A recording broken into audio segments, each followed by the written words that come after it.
तो हम लोग आज तरंग का अगला हिस्सा शुरू करेंगे। मैं इससे पहले एक बच्चा, जब मैं कल निकल रहा था उस दिन, तो मुझे उसने पूछा एक बहुत ही बेसिक क्वेश्चन। उसने मुझसे पूछा कि जब हम पानी में कोई पत्थर डालते हैं तो पानी में जब पत्थर डाला तो नीचे चला जाना चाहिए बस, तो उसके बाद ये तरंगी क्यों बन जाती है? तरंग बनने का प्रश्न ही नहीं होना चाहिए। पत्थर डाला, पत्थर नीचे चला गया, खत्म। बहुत अच्छा मन में प्रश्न आया। और मैं सोचता हूँ पिछले वाले चैप्टर का जो लास्ट में परावर्तन वाला था, उसको पढ़ाने से पहले मैं इस बात को भी आपको अच्छे से बताना चाहता हूँ, क्योंकि ये मन में अगर ये कन्फ्यूजन रह गया तो फिर सारा ही बेकार है।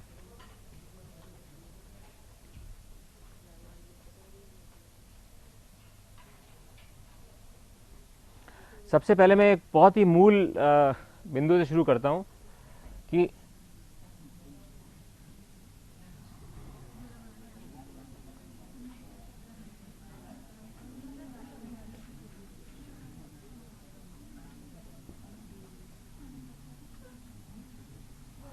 जहाँ तरंग है उसका मतलब है तरंग की शेप, है ना। तरंग का मतलब तरंग की शेप। हम लोगों ने ये कहा था कि अनुप्रस्थ तरंग वो होती है जो कि तरंग की दिशा के, ये मान लीजिए तरंग की दिशा है, तरंग की शेप की दिशा, तरंग की शेप की दिशा मतलब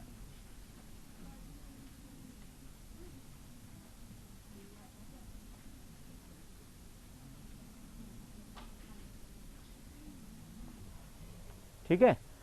हमने कहा था कि अनुप्रस्थ तरंग वो तरंग होती है जिसमें कण तरंग की दिशा के लंबवत दोलन करते हैं, ठीक है ना। अपन ने कहा था जब हम तरंग निकालते कैसे निकालते थे, यहाँ पर हमने कहा था कि यहाँ पर एक पार्टिकल है, फिर ऊपर जाता है, फिर यहाँ आया, फिर नीचे गया और फिर ऊपर गया। तो इसमें क्या विशेषता हुई? कण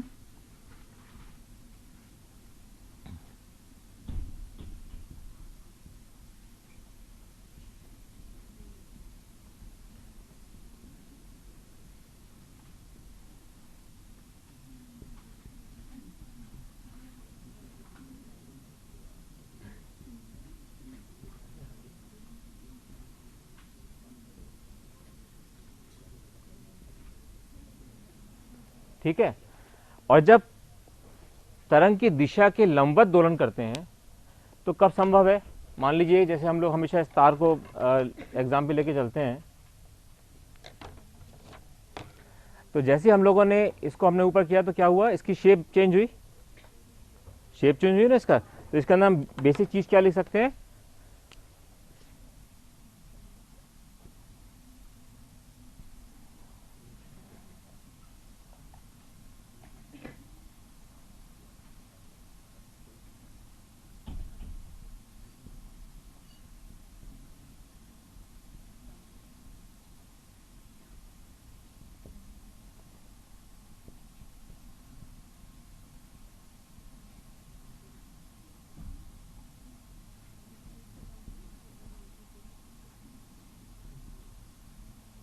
ठीक है। तो माध्यम में आकृति में परिवर्तन होता है। इसका मतलब यह भी हुआ कि अगर ऐसा कोई माध्यम हो जिसके अंदर आकृति में परिवर्तन नहीं हो सके तो उसके अंदर तरंग नहीं पैदा हो सकती, ठीक है ना। इसका मतलब क्या हुआ कि पदार्थ में क्या चीज का कौन सा गुणांक होना चाहिए? आप लोगों ने पढ़ा था 3rd चैप्टर में, 4th चैप्टर में। यदि हम किसी वस्तु पर कोई बल लगाते हैं, तो अगर हमने ये उंगली है से बल लगाने की कोशिश की तो क्या हुआ? अपने स्थान से सरकने की कोशिश की, तो ये कौन सा कहलाता है स्थिरांक? याद करो, याद जल्दी बोलो। जड़त्व, अपरूपण। इसका अपरूपण हुआ, है ना। इसका ये रूप था, हमने इस पर बल लगाया तो इसका अपरूपण हुआ। तो इसका मतलब जब आकृति में परिवर्तन हो रहा है तो हम अपरूपण ही तो कर रहे हैं। इसके अंदर हमने ये किया था, तो हमने इसके अंदर बल लगाया तो इसका अपरूपण हुआ, ठीक है। तो इसको हम ये कह सकते हैं कि अनुप्रस्थ तरंग जो है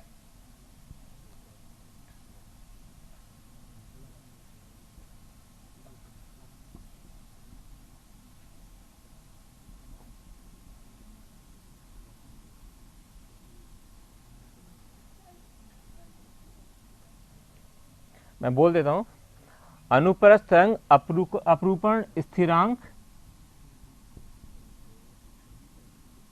से संबंधित होती है।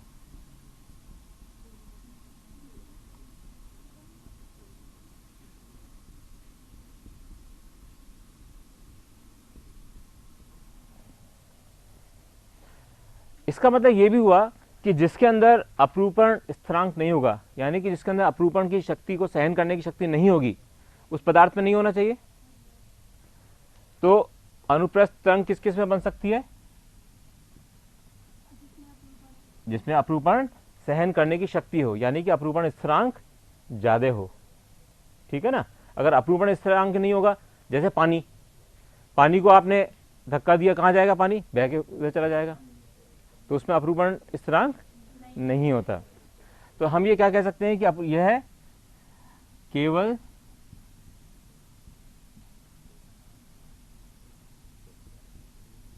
ठोस अथवा क्या कहते हैं रस्सियों को?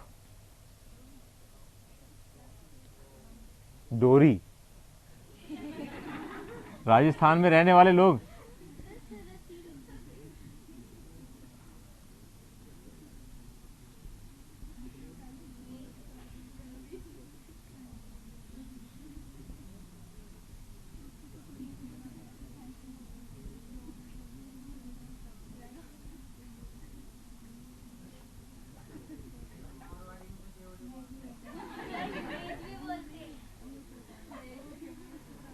लेकिन मैं लवाड़ में रहने वाला हूं, तो वहां डोरी बोलते थे हम लोग इसको। अब देखो यहां बहुत इंपॉर्टेंट बात लिखी है, इस चीज को मुझसे पूछो कुछ। अब मैं कह रहा हूं कि यह केवल ठोस अथवा डोरी में ही प्रवाहित हो सकती है, तरल में नहीं। क्यों? हम लोग जानते हैं कि अगर कोई, मान लीजिए, दोबारा देख लो,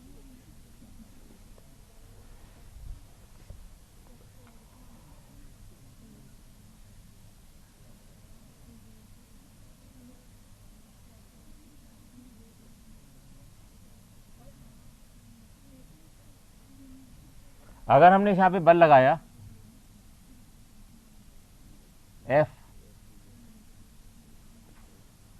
उंगली पे लगाया था हमने बल, तो इधर सर का, तो ये एंगल बन गया, ये एंगल हुआ स्ट्रेन, जिसको क्या कहते हैं? स्ट्रेन। अभी आपको बताता हूँ हिंदी में इसका कैसे होगा। तो यहाँ पे हमने बल लगाया, तो इसकी शेप क्या होने की कोशिश करेगी? अगर हमारा बल ज्यादा है तो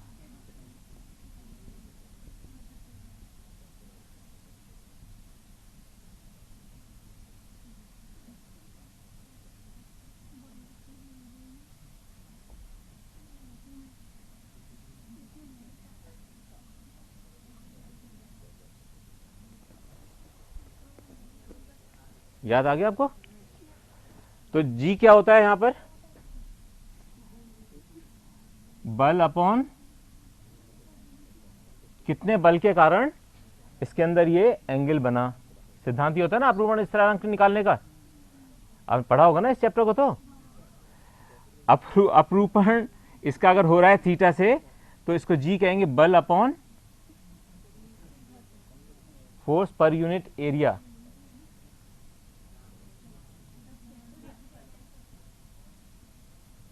ये तो हो गया स्ट्रेस, और स्ट्रेन क्या होगा? L upon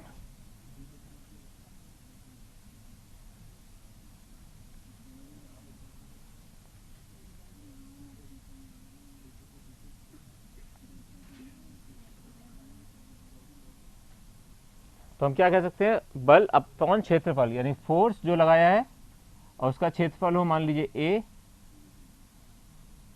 upon theta. हम कहना क्या चाह रहे हैं यहां पर? हमने कहा कि अगर कोई भी पदार्थ इस प्रकार के परिवर्तन को विरोध नहीं कर सकता है, अगर विरोध नहीं कर सकता है, तो उसके अंदर अनुप्रस्थ तरंग नहीं हो सकती, और ये केवल ठोस या डोरी में हो सकता है। ठीक है। तो फिर ये बताओ, बहुत इंपॉर्टेंट क्वेश्चन जो इस बच्चे ने पूछा था, तो फिर ये बताओ कि पानी में कैसे अनुप्रस्थ तरंग होती है? पानी में तरंग ऐसी बनती है? हमने कहा ये केवल ठोस में हो सकती है और डोरी में हो सकती है, लेकिन मैंने सबसे पहला उदाहरण आपको बताया था कि पत्थर फेंकते हैं तो उससे तरंग बनती है। ये तो बिल्कुल विरोधाभासी है।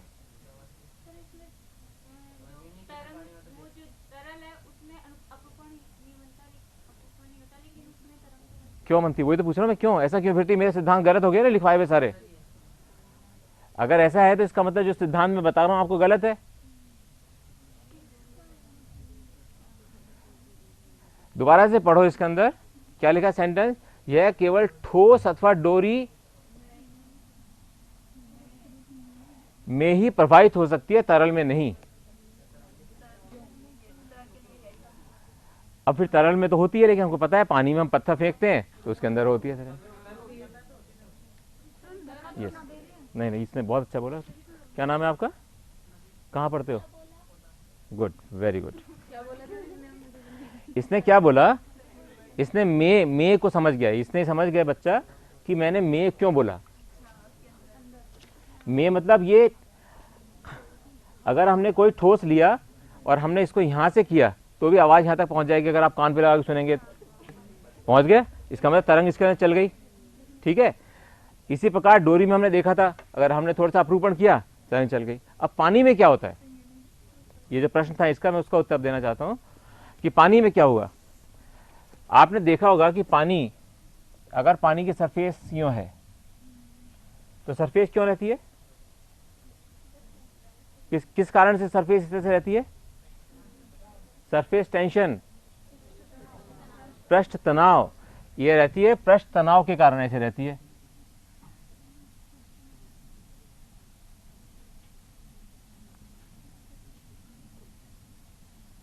पृष्ठ तनाव के कारण रहती है। अब हमने अगर यहां पर एक पत्थर डाला,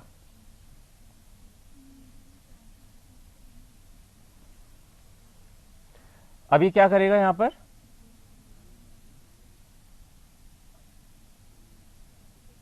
ये कोशिश करेगा पत्थर जितनी दूर तक जाता नीचे तक जाएगा, लेकिन जैसे ही नीचे जाएगा एक फोर्स तो लगेगा इस दिशा में, एक फोर्स इस दिशा में और रिजल्टेंट फोर्स इस दिशा में। क्यों? हाँ बोलो बोलो। प्रतिक्रिया होती, एक तो वो और एक हुक का नियम।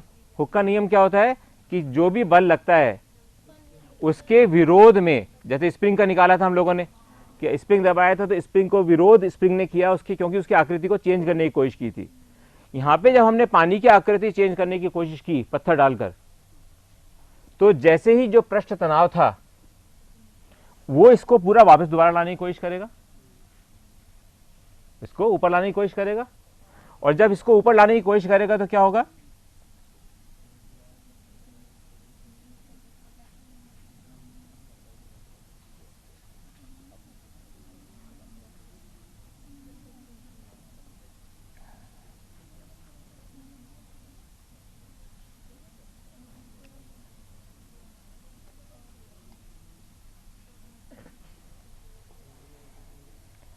ये फोर्स जो उसमें लगेगा, जो पृष्ठ तनाव के कारण, पृष्ठ तनाव का क्या होता है, इसका फॉर्मूला क्या होता है, बल अपॉन लंबाई।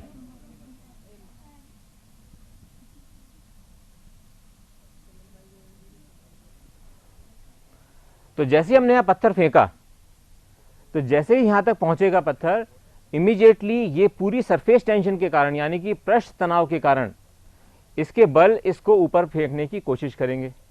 और यहां पे प्रेशर ज्यादा होगा या यहां पर ज्यादा होगा प्रेशर, ये पानी है, यहां प्रेशर ज्यादा होगा। इसको अगर हम द्रव्य मान लें, पी लिक्विड मान लें और ये पी एयर मान लें, तो पी एयर बड़ा होगा पी एल से।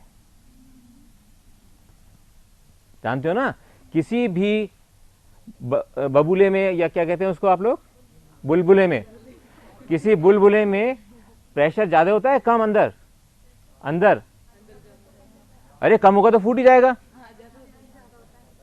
अगर कम होगा तो फिर तो बनेगा ही नहीं, ज्यादा होता है जब भी तो सरफेस टेंशन उसको रोके रखती है, जब भी तो पृष्ठ तनाव। ये पढ़ाऊंगा मैं, सारी चीज रिवाइज कराएंगे अपने 11वीं की भी, लेकिन अभी तो आप कुछ चीज जो पढ़ी हुई है उसको, इसका प्रश्न बच्चे का था उसको उत्तर देना जरूरी था। तो इसका मतलब ये हुआ कि ये धीरे धीरे ऊपर फेंकेगा इसको, और जब ये इधर नीचे आया था तो केवल अकेला ये पॉइंट नहीं आया था, ये पॉइंट भी आया, इसके ऊपर भी बल लग रहा है।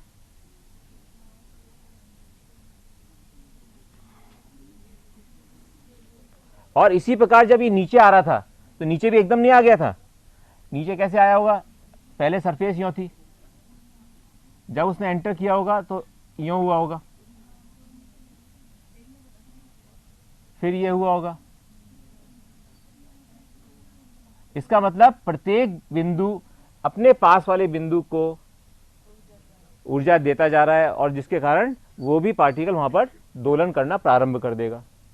और जैसे यहां पर पहुंचे तो यहां पर पृष्ठ तनाव के कारण पानी की जो पुरानी सरफेस थी उसी को प्राप्त करना चाहेगा। जैसे कि हम स्प्रिंग के अंदर हम कहते थे स्प्रिंग अपनी पुरानी अवस्था में आना चाहेगा, वैसे ही पानी अपनी पुरानी अवस्था में आने की कोशिश करेगा।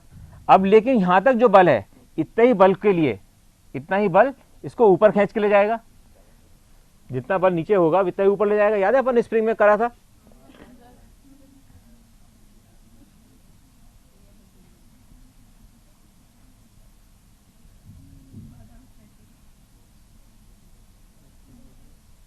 ठीक है ना। तो इसका मतलब हुआ कि ये जितना ऊपर ले जाएगा, अब धीरे धीरे यहां पहुंचा, फिर ये यहां पहुंचा, फिर ये यहां तक आ गया। कितना आया, जितना कि ये था उतना ही बल वहां पर लग गया। इसलिए ये क्वेश्चन एग्जाम के लिए बहुत इंपॉर्टेंट है कि अनुप्रस्थ तरंगें केवल ठोस और डोरी में ही प्रवाहित हो सकती हैं, पानी में नहीं। तो फिर पानी पर अनुप्रस्थ तरंगें कैसे होती हैं? ठीक है ना। आपको समझ में आ गया फर्क क्या? ये सरफेस पर हो रहा है, पर, और जो अनुप्रस्थ तरंगें पे चल रही थी कहां पर, डोरी और इसमें, तो डोरी बांधी हुई थी, डोरी के ऊपर चल रही है। स्प्रिंग था, स्प्रिंग पे चल रही है। रॉड थी तो रॉड पे चल रही है। ठीक है, ये होती है अनुप्रस्थ तरंग। बिल्कुल दोबारा समझाऊंगा। नहीं, पूछने दो उसको, बच्चे को। अगर किसी को नहीं आ रहा है पूछने देना चाहिए। अगर एक बच्चे को भी नहीं आएगा तो अपन 2-3 बार जितने पढ़ेंगे, क्योंकि सबको बराबर लाना है ना। देखो, अपन ने सबसे पहले ही देखा कि जब भी किसी भी शेप के ऊपर अगर हम बदलाव करते हैं तो उस पर हमें फोर्स लगाना पड़ता है, और जब फोर्स लगाते हैं तो उसकी शेप चेंज होती है। तो ये कोशिश ये करेगा कि अपनी शेप को वापस इसमें आना पाए। अर्थात जिसमें जी होगा, प्रत्यास्थता गुणांक होगा, केवल उसी वस्तु में अनुप्रस्थ तरंगें पैदा हो सकती हैं, अन्यथा नहीं। ठीक है, ये तो अपन ने स्टेटमेंट दिया। फिर हमारे मन में प्रश्न आया कि अगर ऐसी बात है तो पानी जिसमें कि प्रत्यास्था गुणांक होता ही नहीं है, आप पानी में जो भी फोर्स लगाएंगे, जो भी शेप होगी, उसी में चला जाएगा पानी। तो फिर उसके अंदर अनुप्रस्थ तरंगें किस प्रकार प्रभावित होती हैं? तो पहला सिद्धांत तो हमने ये सीखा कि ठोस अथवा डोरी में प्रभावित होती हैं, लेकिन पानी में या तरल में उसकी सरफेस पर ट्रेवल होती हैं। और ये क्यों होती है? जैसे ही हमने इसके ऊपर कोई हम पत्थर डाल रहे हैं, पत्थर डालते ही, क्योंकि ये जो सबसे पहले जो पृष्ठ तनाव होता है वो क्या करता है? पृष्ठ तनाव ये कोशिश करता रहता है कि जो सरफेस एरिया है उसको कम से कम करने की कोशिश करे। और सबसे कम सरफेस एरिया किसका होता है? वृत्त का। बिल्कुल सही है। सबसे कम प्रत्यास्था गुणांक जरूरत पड़ेगी गोले में। क्यों? क्योंकि उसके अंदर सबसे क्षेत्रफल कम होता है। हम यहां पे ये कह रहे हैं कि जैसे ही हमने यहां पत्थर डाला तो उसने उसके पृष्ठ तनाव को तोड़ने की, पृष्ठ तनाव था उस समय यहां पर,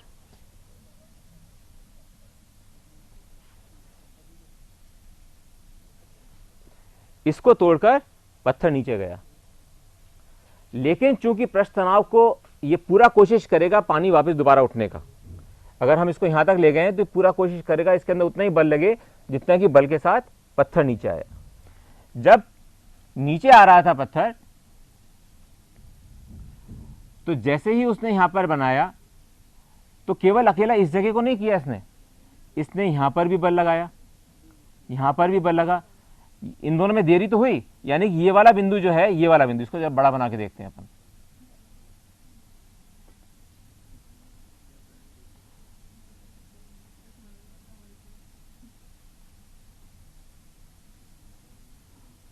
हम यहां क्या कह रहे हैं? यहां पर तो ये इतना गया, ये वाला बिंदु था वो केवल इतना ही जा पाया। ये थोड़ी देर बाद इतना हो जाएगा, थोड़ी देर बाद हो जाएगा ना इतना, यहां पर ये वाला फिर इस जगह पहुंचेगा। क्योंकि दोलन कर रहा होगा ना अपनी जगह पर, तो ये इतना पहुंचेगा। इसी प्रकार जब ये यहां पर था तो ये यहां पर ही रह गया। जब हम तरंग बनने में सीखते थे, नहीं सीखते थे कि अलग अलग जब वो दोलन कर रहा है तो उसके कारण ही तरंग बन रही थी। तो यहां पर प्रत्येक कण पानी का अपने स्थान पर, क्योंकि इसकी एनर्जी यहां पर ट्रांसफर हो रही है और इसकी एनर्जी यहां पर ट्रांसफर होगी, और इस एनर्जी के ट्रांसफर में थोड़ा सा समय लगता है। इसलिए जैसे ही हम पत्थर डालते हैं सारी लहरें एक साथ नहीं बनती, थोड़ा टाइम लगता है। हमने पत्थर डाला, आपको दिखेगी जाती हुई, आपको लगेगा कि लहर जा रही है, जबकि लहर नहीं जा रही, उसकी केवल शेप ही ऊपर नीचे दोलन कर रही है।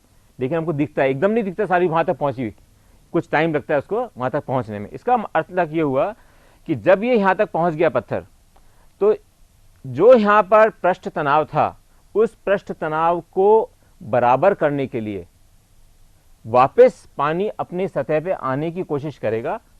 और इस सतह पे आने के लिए एक बल तो इस डायरेक्शन में लगेगा, क्योंकि हम जानते हैं कि कोई से भी टेंजेंशियल फोर्स में लगता है बल, एक बल इस डायरेक्शन में लगेगा, एक इसमें लगेगा।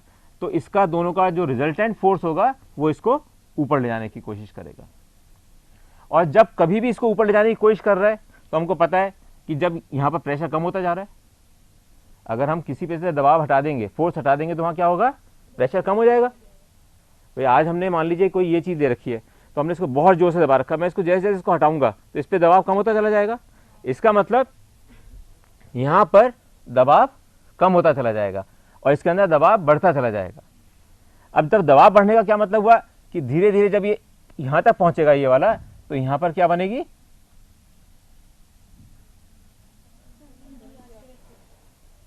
इसलिए पानी पर तरंग दिखती है। जबकि अनुप्रस्थ तरंग केवल ठोस अथवा डोरी में, ये बिंदु आपको कभी नहीं बताया होगा किसी टीचर ने कि में और पर पे क्या इसमें अंतर है।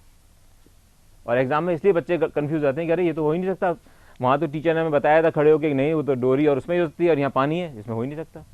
जबकि हमें पता है यहाँ पर पानी में सरफेस टेंशन यानी कि पृष्ठ तनाव के कारण पुनः अपनी शेप को प्राप्त करने का पानी कोशिश करता है। क्यों करता है, क्योंकि यहाँ तो सरफेस एरिया बढ़ गया, इतना बड़ा हो गया, जबकि यहाँ सरफेस एरिया इतना सा था, ये बढ़ गया। इस सरफेस एरिया को न्यूनतम लाने की फिर कोशिश करेगा और अपनी पुरानी शेप में आना चाहेगा। ठीक है, अब किसी बच्चों को इसमें कंफ्यूजन बताइए कि क्यों पानी में होती है तरंग, पानी पर। इस बच्चे ने जो भी जैसे भी उत्तर दिया सोच के, लेकिन इसने बहुत अच्छा उत्तर दिया, बहुत इंटेलिजेंट उत्तर मैं मानता हूं इसको। किस तरह से सोचा, इसने क्या सोचा मुझे नहीं पता, लेकिन बहुत अच्छा किया, गुड। आपको इसको अपना आगे बना के रखना चाहिए इस चीज को। तो ये समझ में आई बात, ये इसको बताना बहुत जरूरी था इस स्टेज पर।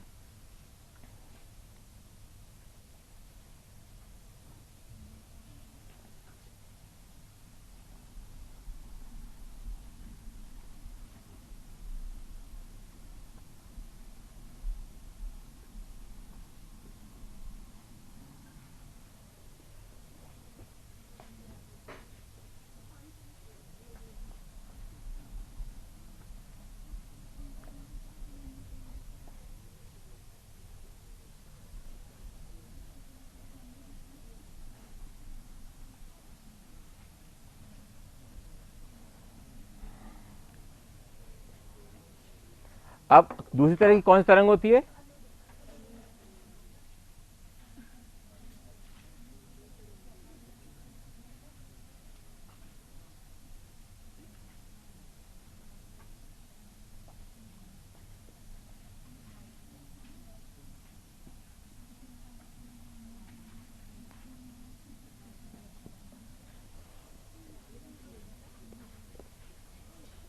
अनुदैर्ध्य तरंग जो है,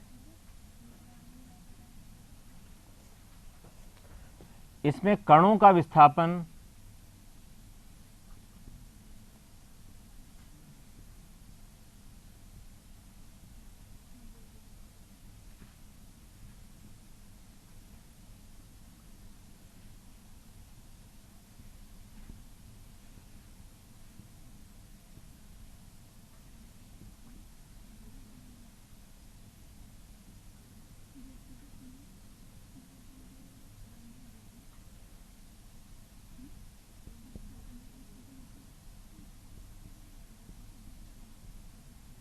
गति के साथ हमेशा दिशा क्यों बोलनी पड़ रही है,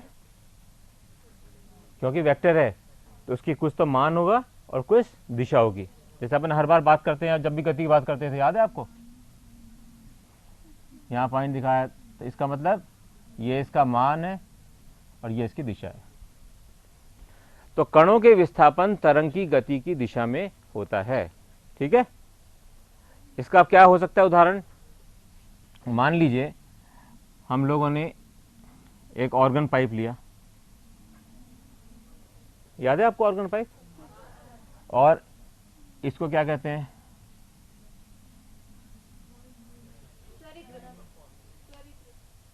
हाँ बोलो, क्या किससे ध्वनि कहते हैं? एक्सपेरिमेंट किए होंगे ना आपने एग्जाम में। हाँ, मार के निकालो कि टन आवाज आती है। ट्यूनिंग फोर्क, आप लोग हिंदी में क्या कहते हो? स्वरित्र।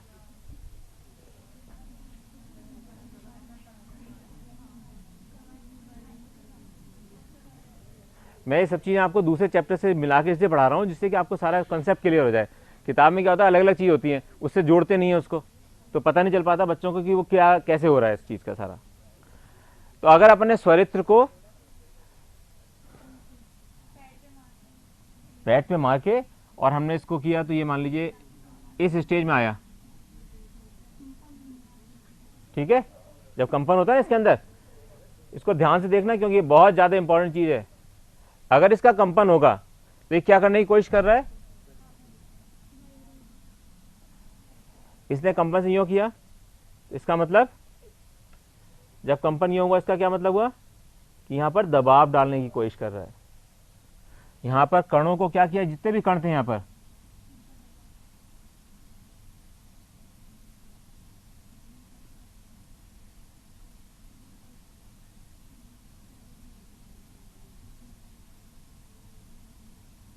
जब इसने इस दिशा में तरंग भेजी तो ये तरंग क्या करेगी, इनको दबाएगी।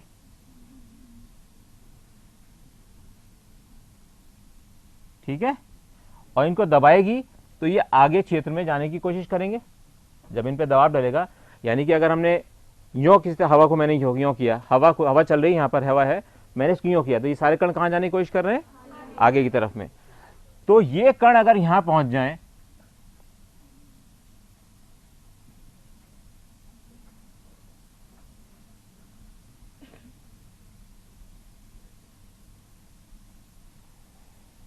ये कहलाता है संपीडन। संपीडन मीन्स एक दूसरे के बहुत नजदीक आकर आ जाना।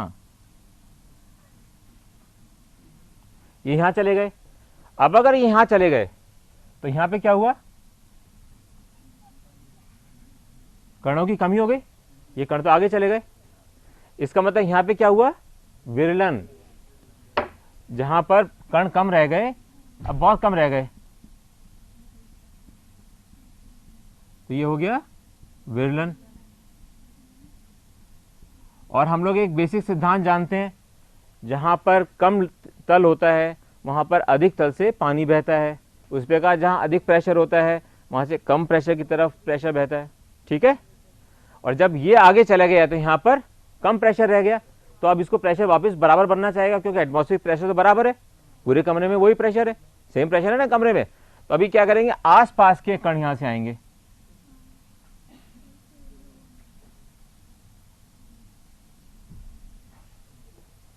जब आसपास के यहां पे कण आएंगे तो अब ये इसको धक्का दे देंगे आगे,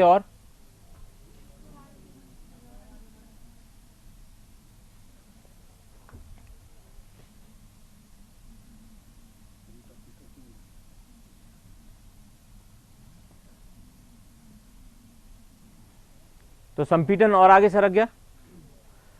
अब ये जो ये जगह छोड़ के गया यहां पर, यहां क्या बन गया?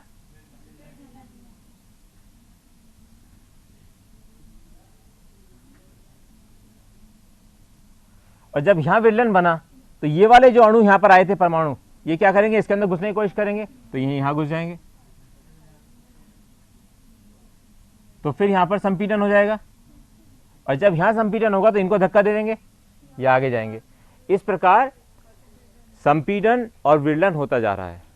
ठीक है ना, इसको हम इस दृष्टि में दूसरा पेन यूज करना चाहिए था, आपको और भी अच्छी तरह समझ में आता, लेकिन इसका कंसेप्ट समझ में तो आ गया क्या हो रहा है कि अब ये कण जो है आगे जाएंगे, तो यहां पर ये खाली हो गया तो विलयन हो गया, इस प्रकार एक संपीड़न पहले हुआ, फिर विरलन, फिर संपीड़न, फिर विरलन। तो जिस प्रकार की हमें तरंग दिखती थी चलती हुई हो, यहाँ पर कम संपीड़न विरलन, संपीड़न विरलन। इसको अनुदैर्ध्य तरंग कहते हैं। ठीक है, इस तरंग को अनुदैर्ध्य तरंग कहते हैं। इसको और भी एक सरल भाषा में समझना चाहें अगर, तो मान लीजिए हमने एक पिस्टन लिया,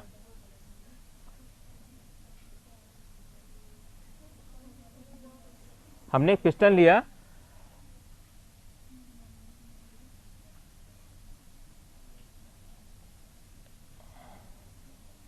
अब यहां पर खूब सारे कण भरे हुए हैं, अणु परमाणु भरे हैं, आपने पता है।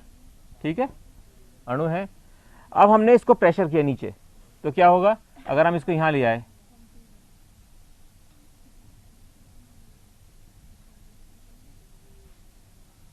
तो हमने ये जितने भी यहां पर पार्टिकल थे इनको कहां ले गए हम, घसीट के ये नीचे ले गए।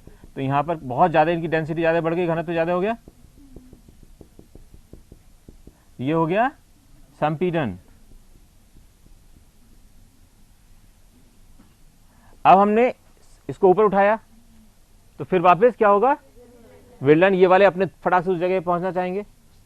इस प्रकार हम लगातार पिस्टन को ऊपर नीचे अगर हम करते रहेंगे, तो थोड़ी देर में संपीड़न विरलन एक सरल आवर्त गति करने लगेंगे। ये जो संपीड़न और विरलन है, ये लगातार ट्यूनिंग फॉर्क जब तक चलता रहेगा ट्यूनिंग फॉर्क। अब जैसे अगर ये मान लीजिए इधर आया, इसका मतलब ये इधर खींचेगा, अब इनको प्रेशर कम करेगा ना इधर, तो इधर आना चाहेंगे। जिस प्रकार की यहां पर हो रहा है, जैसे इसको ऊपर ले गए हम, ऊपर ले गए तो ये सारे जितने भी कण थे पहले, ये वापस अपने ऊपर वापस पहुंचना चाहेंगे। इस प्रकार जब अगर हम इसको ऊपर नीचे ले जाएंगे, थोड़ी देर में ये क्या करने लग जाएंगे, सरल आवर्त गति।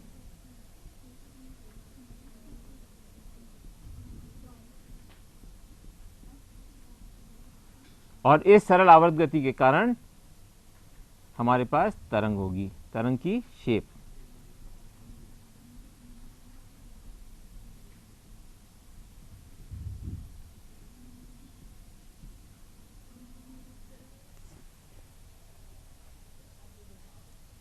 ये किसी बच्चे को नहीं समझ में आया तो दोबारा पूछ सकता है।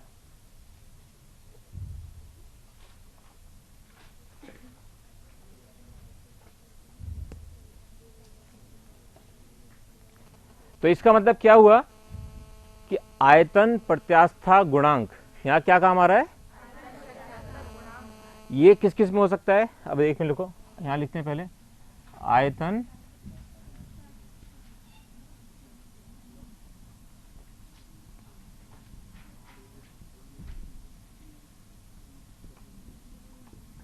ये क्यों कहा मैंने, प्रत्यास्था गुणांक क्यों काम आ रहा है, क्यों, क्योंकि आयतन, जो भी चीज का इसमें आयतन है, उस आयतन में परिवर्तन हो रहा है। यहां पर जो आयतन था, इस जगह इतने में पहले 5 कण थे, फिर 10 हो गए, फिर यहां पे आगे चला, फिर ये आगे सरक गया। तो इसमें आयतन के ऊपर हम लोग संपीड़न और विलयन कर रहे हैं, किसी भी आयतन पर संपीड़न और विलयन कर रहे हैं। कहने का मतलब ये कि अगर किसी पदार्थ में आयतन प्रत्यास्था गुणांक है, तभी उसके अंदर अनुदैर्ध्य तरंग चल सकती है। अब ऐसे क्या क्या चीज होती है, एक तो द्रव्य हो गया, और गैस हो गई, और ठोस क्यों नहीं। ठोस में अगर हम, अगर मान लीजिए ये थोड़ा सा इजी आपको दिख जाएगा, ये ठोस है, इसमें मैंने दबाया तो क्या हुआ, दबा, फिर ऊपर आ गया, फिर दबा, फिर ऊपर आ गया। इसका मतलब यहां पर भी आयतन प्रत्यास्था गुणांक है। लकड़ी में हमें दिखेगा नहीं, हो रहा लकड़ी में भी है, लेकिन मेरे में इतना बल नहीं है कि मैं लकड़ी के अंदर आपको दिखा सकूं। ठीक है ना, अगर इसके अंदर हम, मेरे पास इतना ज्यादा वेट होता है, बहुत सारा बड़ा नहीं, अगर हम लोग उसको उसकी लिमिट से बाहर ले जाएंगे, कौन सा होता है, आपको याद नहीं है वो कर्व, यहां तक तो वापस आएगा, लेकिन हम किसी पदार्थ को जब इस सीमा बाहर ले जाएंगे तो वापस नहीं आएगा। तो चाहे वो कोई सा भी पदार्थ हो, चाहे वो लोहा हो, लोहे तो आराम से सकता ही है, वो पता ही है, लोहे के तो पत्थर मार की जब पत्थर मारते हैं या लोहा मारते हैं, लोहे पे हथौड़ा मारते हैं तो छोटा बन जाता है, पतला, तो क्यों, इसलिए तो बनता है। प्रत्यास्था के कारण बनता है।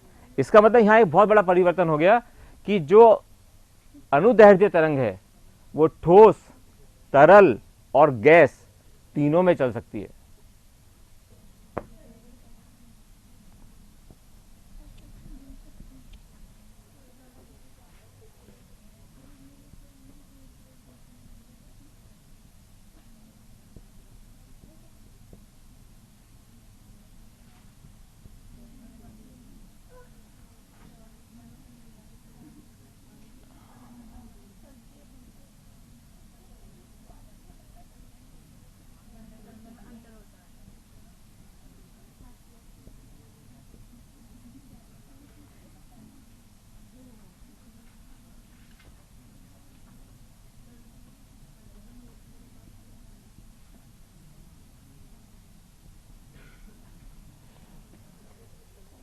अब ये बताओ, इसका कोई उदाहरण बता सकते हो कि भाई पानी में हमने कहा वो भी चल सकती है, अनुप्रस्थ भी चल सकती है, और हम यहाँ कह रहे हैं क्योंकि आयतन का तो उसके अंदर परिवर्तन हो सकता है, होता है ना, पानी में तो आयतन का तो है ही। पानी अगर कहीं रखा है उसके अंदर दबाव डालोगे आप, क्यों? क्योंकि बी क्या होता है जानते हो आप? आयतन प्रत्यास्था गुणांक क्या होता है?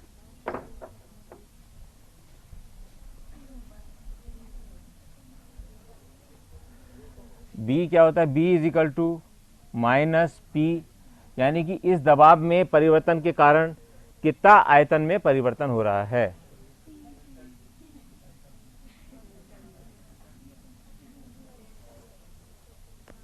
याद आया कुछ? तो ये सब अगर यहां जोड़ के पढ़ोगे जब आपको सरल लगेगी चीज। किताब में लिखने वालों को ये करना चाहिए था कि इन सब चीजों को जोड़ जोड़ के पढ़ाएं। तो हम ये क्या हुआ, इसका मतलब क्या कह रहे हैं?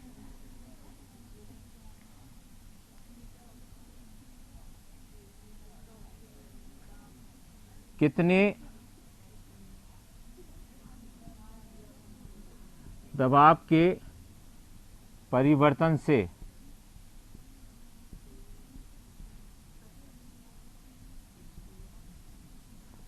आयतन में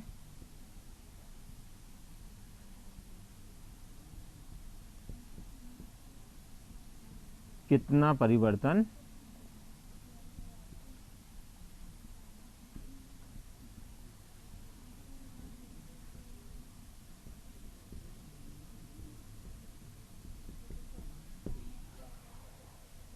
समझे ये बात कि कितने दबाव के कारण, इसे नेगेटिव लिखा है, क्यों लिखा है? क्योंकि हम जब भी किसी चीज पे दबाव बढ़ाएंगे तो उसके वॉल्यूम में कमी आएगी। कभी ऐसा नहीं हो सकता कि हम किसी चीज पे दबाव बढ़ाएं और वॉल्यूम बढ़ जाए, इसलिए इसको नेगेटिव में साइन में दिखाते हैं बी को। इसका भी डेरिवेशन तो अभी नहीं बताऊंगा, क्योंकि जब आप अगला चैप्टर में कहीं पढ़ाऊंगा 11th का रिवीजन करेंगे तब इसको बताऊंगा, लेकिन अभी इसका परिणाम याद रखिए। तो याद होना चाहिए वैसे भी सबको कि बी इज इक्वल टू कितने, इस प्रेशर के कारण कितना वॉल्यूम में चेंज हो रहा है। पी के बढ़ाने से ओरिजिनल वॉल्यूम के अंदर कितने वॉल्यूम की कमी हो गई, ठीक है?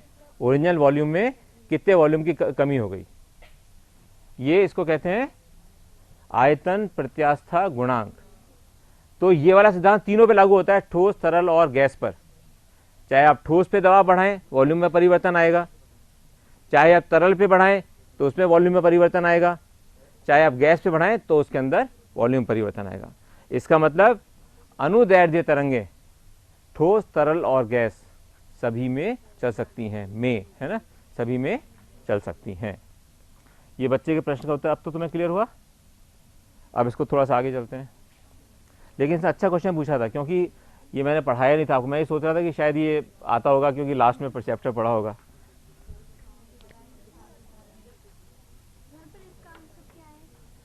किसका बेटा? नहीं, ये तो एक फॉर्मूला है। अब इसका उपयोग करके दिखाएंगे अब तो आपको, अभी जस्ट अभी 2 मिनट बाद ही इसका उपयोग दिखेगा आपको।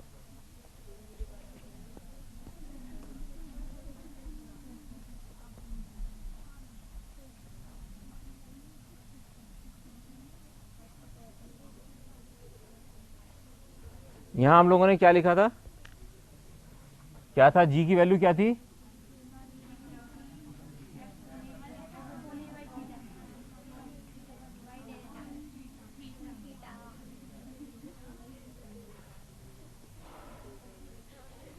ठीक है, दो चीज आ गई हमारे पास, इसको इधर लिख देता हूँ इसके बाद में, नहीं तो आपको दिक्कत आएगी।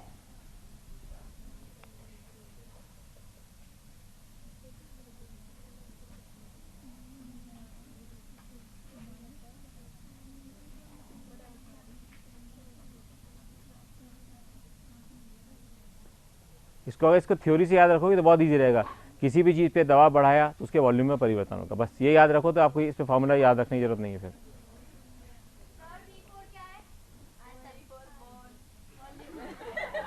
किसने बताया है वी फॉर वॉल? ये भी स्पेलिंग गलत बोली, वी फॉर वॉल तो होता ही नहीं है। अगर वी फॉर वॉल हो तो बेटा फिर तो बहुत परेशानी है। वी फॉर वॉल्व होता तो मैं मान भी सकता था, वी फॉर बॉल तो हो ही नहीं सकता। कोई बात नहीं, मैंने भी जब छठी क्लास में इंग्लिश सीखी तो मैं भी ऐसे ही बोलता था। मैं आपको बताता हूँ, मुझे महावीर स्कूल के अंदर एक क्लास में एक्स्ट्रा प्रमोशन मिल रहा था, तो मेरे फादर ने कहा कि मेरा बेटा इंग्लिश में बहुत होशियार है, क्योंकि मेरे फादर इंग्लिश पढ़ाते थे इंजीनियरिंग कॉलेज में। तो वहाँ प्रिंसिपल साहब होते थे तेजकरण डंडिया, जिनका नाम सुना होगा आपने, बहुत बड़े शिक्षाविद रहे थे, अभी भी जीवित है, 99 ईयर्स के हो गए। उन्होंने मुझसे कहा, अच्छा बेटा ये बताओ, आप बहुत इंग्लिश में होशियार हो, तो बहुत अच्छा। उन्होंने मुझसे पूछा कि क्या वह जाता है, इसकी अंग्रेजी बताओ। ठीक है, तो मैंने आधा सेकंड में नहीं लगाया, मैंने कहा व्हाट ही गो, और मेरे फादर ने जितने जोर से चबाटा उससे मारा था मुझे आज भी याद है। उसके बाद मैंने एक भी बार गलत इंग्लिश नहीं बोली ना लिखी। तो इसमें ऐसी बुरी बात नहीं है, ये बी डबल ऑल नहीं होगा बेटा, वी है ये। अच्छा ठीक है, लेकिन कोई बुरी बात नहीं है, इन सब चीज़ों में कोई अपने मन में बुरा नहीं मानना चाहिए, क्योंकि इन सब चीज़ों को हम अपने आप इम्प्रूव भी कर सकते हैं। ये किसी दूसरे के हाथ में नहीं, हमारे हाथ में है। हम अपने, उसके बाद मैंने ज़िंदगी का एक सिद्धांत बनाया था, प्रत्येक दिन डिक्शनरी का एक पेज खोलता था और उसमें से 5 शब्द याद करता था। डिक्शनरी के कोई से भी डिक्शनरी खोल के उसमें केवल 5 शब्द, और उनका वाक्यों में लिखने की कोशिश करता था अपने आप। फिर जाके जब मैं इंजीनियरिंग पास करके निकला तो मेरे को उस समय मुझे सबसे ज़्यादा अच्छी इंग्लिश वाला माना जाता था। कोई भी वो कर सकता है, कोई भी। जब मैं कर सकता हूँ इसका मतलब आप लोग तो बहुत सरलता से कर सकते हैं। ठीक है, इसमें कोई ना बुरा मानना चाहिए ना कुछ। अपने को हमेशा आगे बढ़ने के लिए अपने को उस चीज़ को ठीक करने की कोशिश करनी है बस, और कुछ भी नहीं करना है।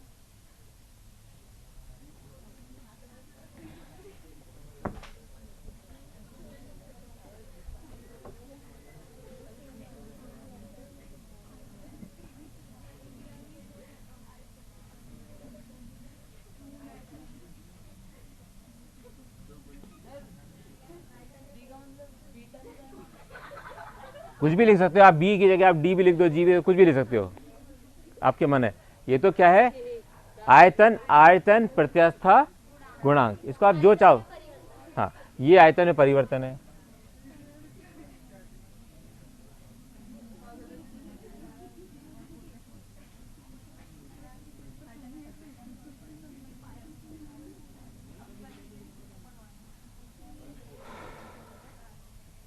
ठीक है, और P क्या होता है, फोर्स पर यूनिट एरिया, जितना बल लग रहा है जितने क्षेत्र पर। ठीक है,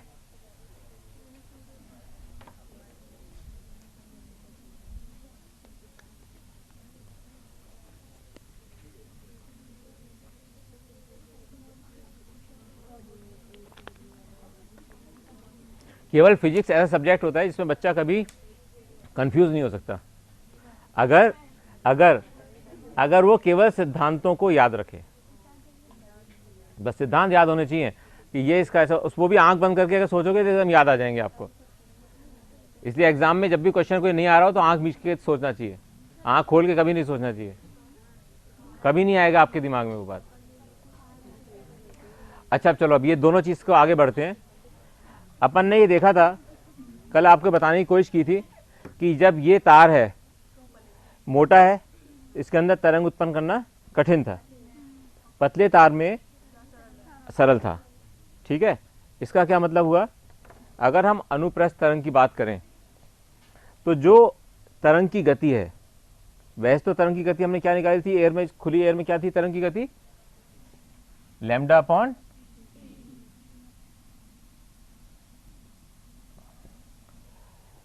लेकिन हमने वो साधारण रूप से निकाली थी, ना डोरियों पे निकाली ना किसी चीज़ पे निकाली। अब हम ये चाह रहे हैं कि हम किसी डोरी पर अनुप्रस्थ तरंग अगर चल रही है तो उसकी गति कैसे निकलेगी।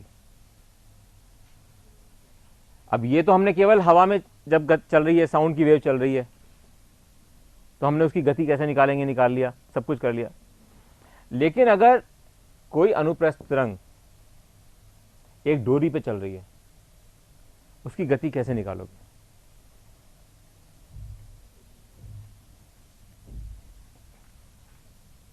अगर किसी धागे पे, डोरी पर, लोहे की छड़ में अगर तरंग की गति निकालना चाहते हैं तो हम कैसे निकालेंगे। एक चीज़ और इसके लिए मैं आपको हिंट देता हूँ। मैंने आपको ये भी बताया था कि अगर तनाव ज़्यादा होगा तो तरंग अच्छी बनेगी, मैंने ये छोड़ दिया तो तरंग बनेगी नहीं। ये हिंट मैं दे रहा हूँ आपको। इसका मतलब तरंग की, अनुप्रस्थ तरंग की गति डोरी में अगर हम निकालें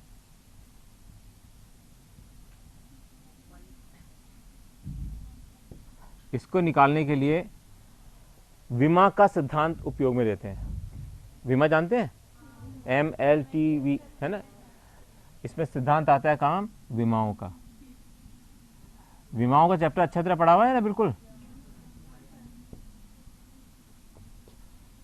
आपके मैंने क्लासेस इसलिए जल्दी शुरू कराई हैं आपकी, जिससे सारे सब्जेक्ट का दोबारा रिवीजन भी हो सके 11वीं का। क्योंकि पिछले बार क्या हुआ था, शुरू हुई थी अगस्त में जाके, तो पूरा 12th का कोर्स पूरा करते करते आखिर में पहुंच गए थे, तो 11वीं का रिवीजन नहीं हुआ। आपके इसलिए शुरू किया है इस गर्मी की छुट्टी में, तो पूरा आप 12th पूरा कर लो।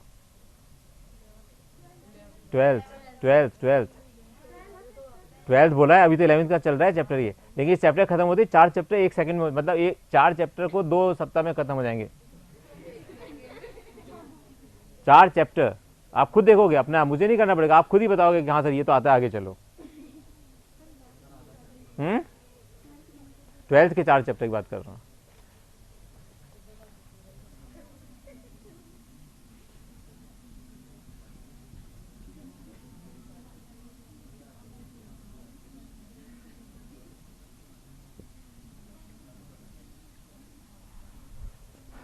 अब हमने डोरी में देखा कि गति किसके अनुपातिक होती है,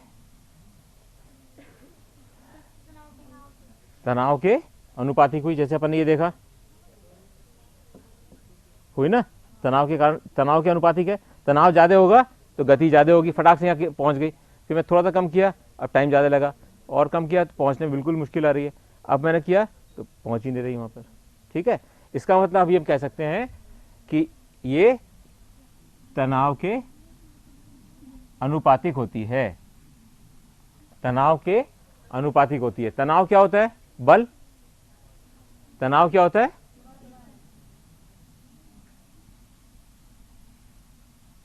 और बल क्या होता है,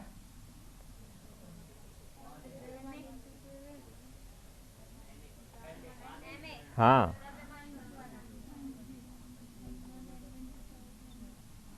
तो इसकी विमा क्या हुई, मास तो ये हो गया,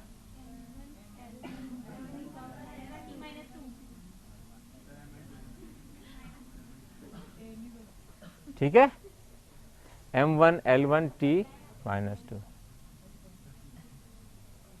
किसी को इसमें कोई कंफ्यूजन हो तो बताओ। ठीक है, एक तो ये। दूसरा गति आप सोचो, अपन ने अभी तक इतने डिस्कस किया, किस चीज के प्रोपोर्शन होगी, अनुपातिक होगी।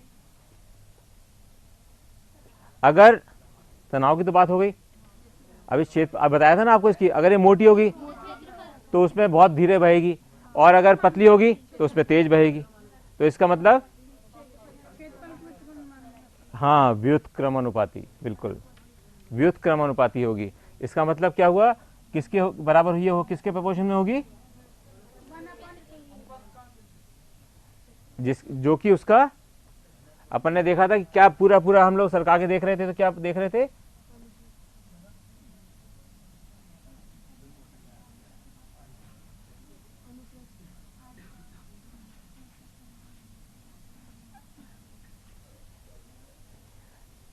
यहां हम कहना चाह रहे हैं कि उसका क्या क्या चीज पे हो रहा है, उसका अनुपात भार प्रति लंबाई, उसके अंदर भार प्रति लंबाई कितना है, इसके अंदर भार प्रति लंबाई कम है इसलिए ज़्यादा गति बह रही है, इसके अंदर भार प्रति लंबाई ज़्यादा है इसके अंदर गति कम हो रही है।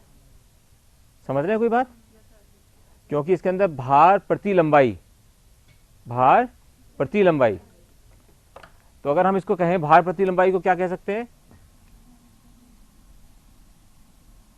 भार प्रति लंबाई, इसको क्या कह सकते हैं, एम पर यूनिट लेंथ, भार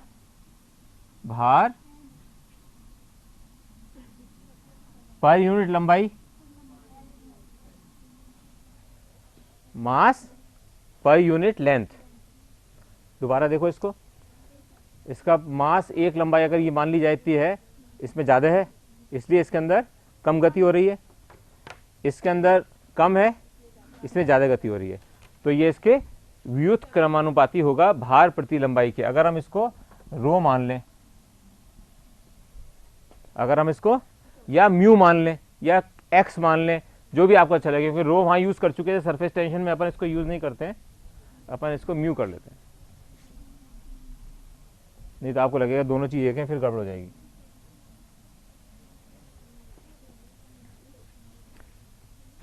ठीक है, इसका मतलब जो गति है म्यू के व्युत्क्रमानुपाती होगी। समझ में आ गई बात? और म्यू का विमा क्या हुई, एम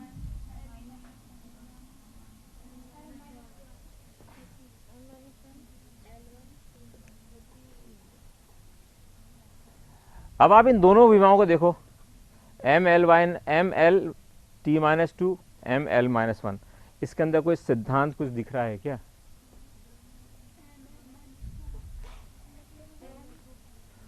इसको अगर मान लो हम बल को हम कह दें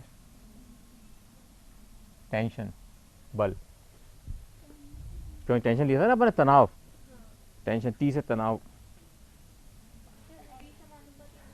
अगर क्या हो रहा है इसमें, क्या हो रहा है, क्या चीज हो रही है जिसको कि हम देखते ही पता लग रहा है कि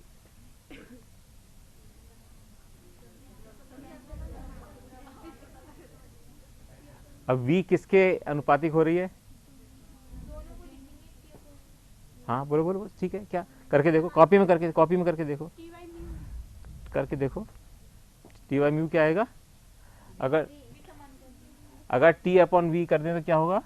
बहुत अच्छी बात है वैसे, बताओ, लेकिन टी अपॉन वी करें तो क्या विमा होगी इसकी? टी बाई वी की विमा क्या होगी? बताओ बताओ, टी बाई वी की, टी बाई म्यू की, V sorry T by mu, not T by V, T by mu.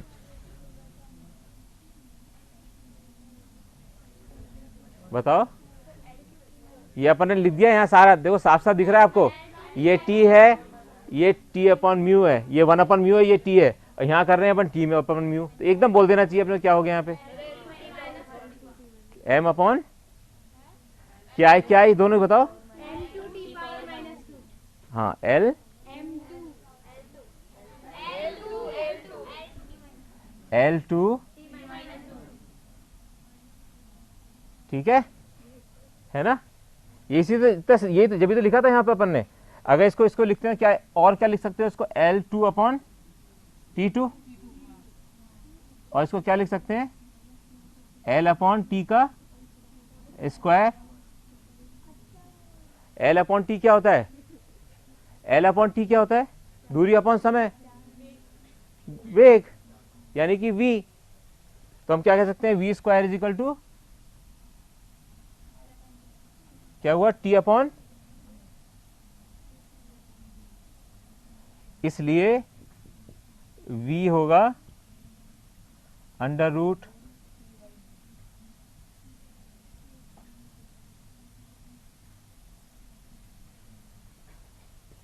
ये किसी को समझ में नहीं आया तो मुझे जरूर दोबारा रिपीट करने का तैयार हूं मैं इस चीज के लिए। देख लो पहले, अच्छे से देख लो।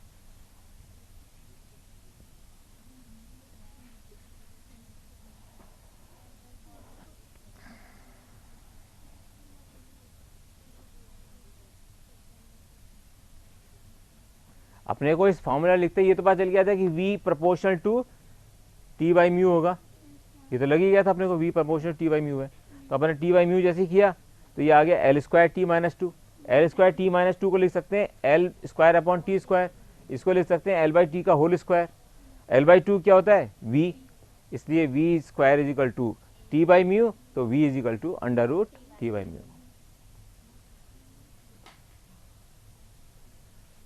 किसी को कोई दिक्कत हो बताओ, पूछ लो, अभी तो बाद में।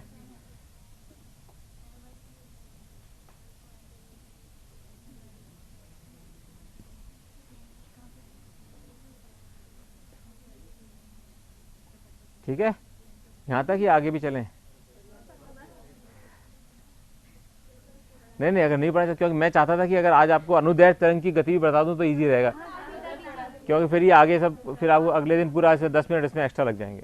अभी तो आपको पता है, इसलिए आराम से निकल जाएगा सारा।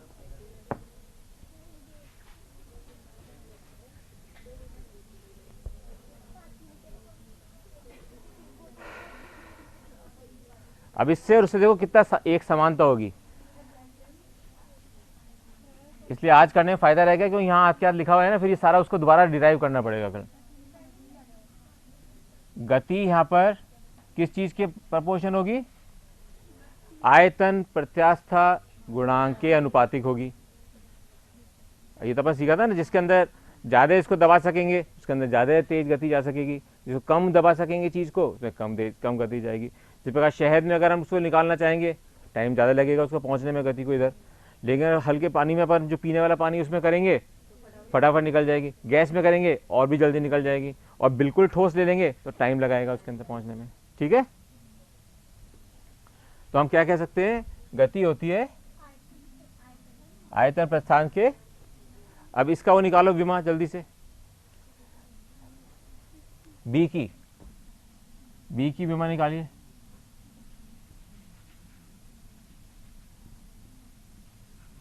ये लिखा हुआ है, इस फॉर्मूले से निकलेगी,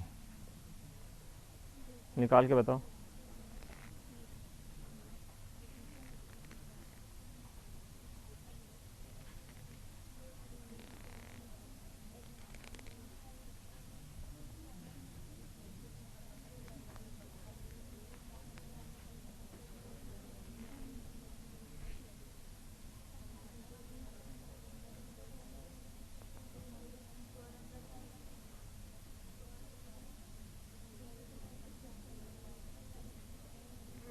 L upon T square, L T minus to त्वरण है। ठीक है, चलो आगे चलो करो, मैं पूरा करके दिखाऊंगा आपको, लेकिन आप खुद भी करके देखो अगर सही आ जाता है तो। क्या है आपको बेटा? Very good. और देखो और बच्चों किससे नहीं आया?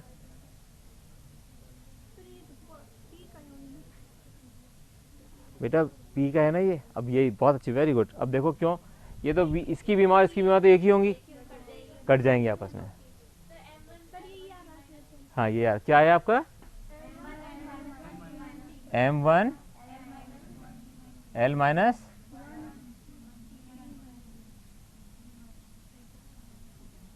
ठीक है।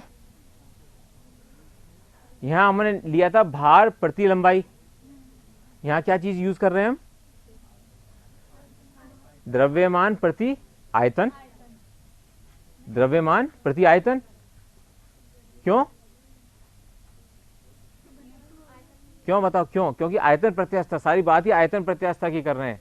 वहां हमने लिया था सिंगल लाइन की गति के बारे में बात कर रहे थे, यहां हम बात कर रहे हैं आयतन, क्योंकि दबा रहे हैं उसको, पानी को हमने दबाया, हवा को दबाया, ट्यूनिंग फॉर्क दबाया, ट्यूनिंग फॉर्क से उस पर जब वाइब्रेशन कराए तो वो आगे आके हवा को दबा रहे हैं, इसलिए उसमें चल रही है गति। तो समझ में आया क्या बात कहना चाह रहा हूं मैं?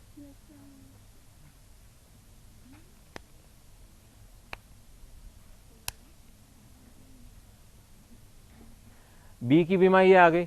अब जैसे वहां पे हमने भार प्रति लंबाई का निकाला था, यहाँ पे द्रव्यमान प्रति वॉल्यूम निकालो। मान लीजिए वो, हाँ अब ले लो यहाँ पे रो, द्रव्यमान प्रति आयतन। वहां लंबाई ली थी क्योंकि उसके अक्रॉस यानी कि लंबवत कर्ण को कर रहे थे दोलन, यहाँ पर दोलन कर रहे हैं उसी दिशा में, तो आयतन में परिवर्तन हो रहा है।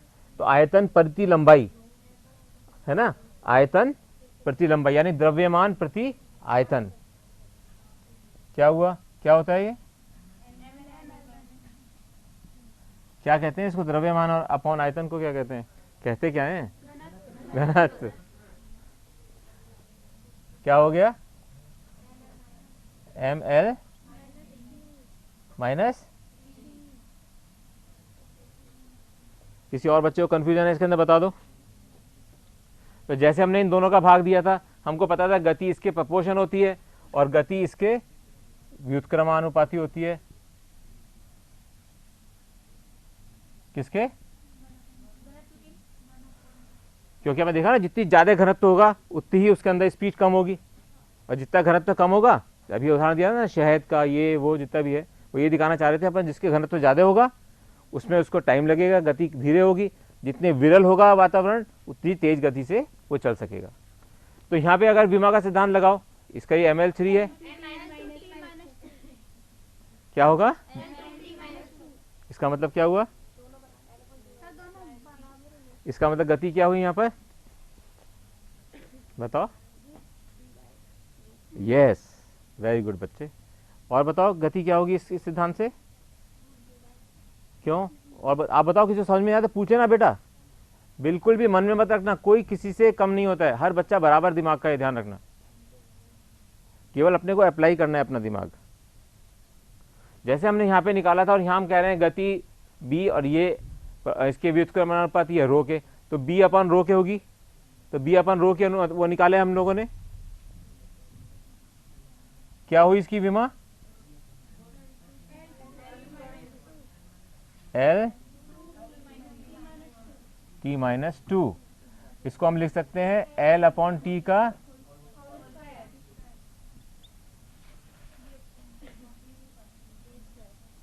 यानी कि इसकी क्या हुई v,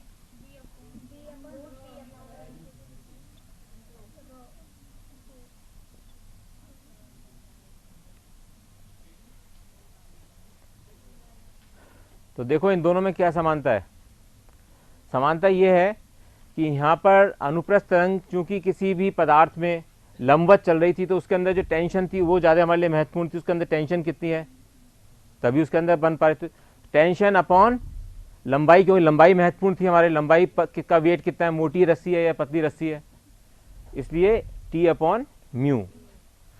अब स्कूल बिल्कुल इसका जैसा ये है, यहाँ पे हमने टेंशन की जगह हमने लिया आयतन प्रत्यास्थता, और नीचे क्या लिया हम लोगों ने, घनत्व लिया। क्यों, क्योंकि वॉल्यूम है जिसमें हम दबा रहे हैं उसको, उसमें घनत्व आएगा। और ये b क्यों आएगा, क्योंकि हमने देखा था कि अगर हम प्रेशर बढ़ा रहे हैं उसके अंदर, चाहे हम ट्यूनिंग फॉर्क से बढ़ा रहे हैं प्रेशर, ट्यूनिंग फॉर्क से जो निकली थी तरंग उसके कारण प्रेशर बढ़ा रहे हैं, या हम पिस्टन के कारण प्रेशर बढ़ा रहे हैं, उसी के कारण वॉल्यूम में चेंज होता है, और उसी के कारण अनुदैर्ध्य तरंग की विलंडन और संपीड़न आगे बढ़ते हैं। तो ये अनुप्रस्थ तरंग की गति है और ये अनुदैर्ध्य तरंग की गति है।